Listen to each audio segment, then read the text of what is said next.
You'd have to be living on another planet not to know smoking is a fast track to an early death.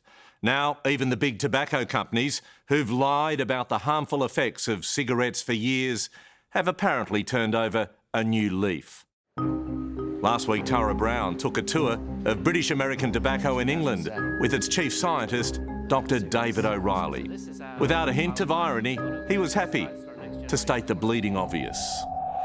If you smoke cigarettes all your life, then on average, half of those cigarette smokers will die prematurely, whether that's lung cancer, heart disease, respiratory disease. But the good doctor and his company aren't necessarily suggesting smokers quit their addictions to nicotine. Rather, they're pouring $1 billion into e-cigarette research, vaping as it's known, because it seems to be up to 95% healthier than tobacco cigarettes. That's all the tar and the products of combustion. Obviously that would coat the inside of your lungs. When you look at the same collection of vapour from one of our e-cigarettes, you can see the powder's clean. This is why this causes smoking-related diseases and why we believe this will save lives. Not surprisingly, many of you were suspicious of Dr. O'Reilly's lecture. Why should we now start to believe anything the tobacco companies say about the safety of any product they're trying to sell us? The only thing that belongs in our lungs is air. The cleaner, the better.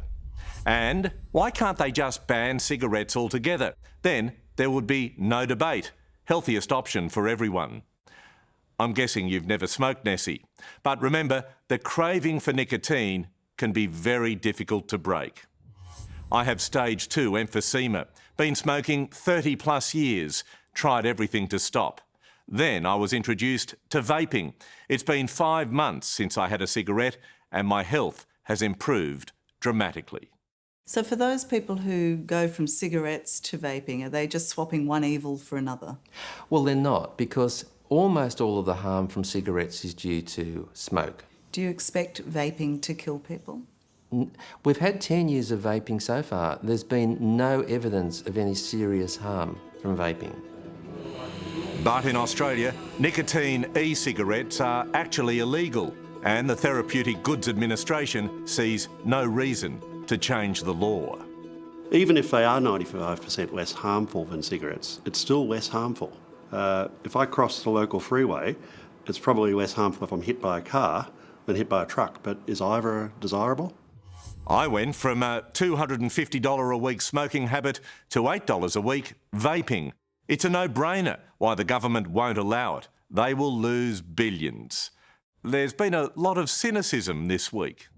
Our governments in Australia are just so far behind the rest of the world. Wake up, you bloody fools. And yeah, legalise gay marriage too. Agreed, but that's a discussion, lively no doubt, for another day.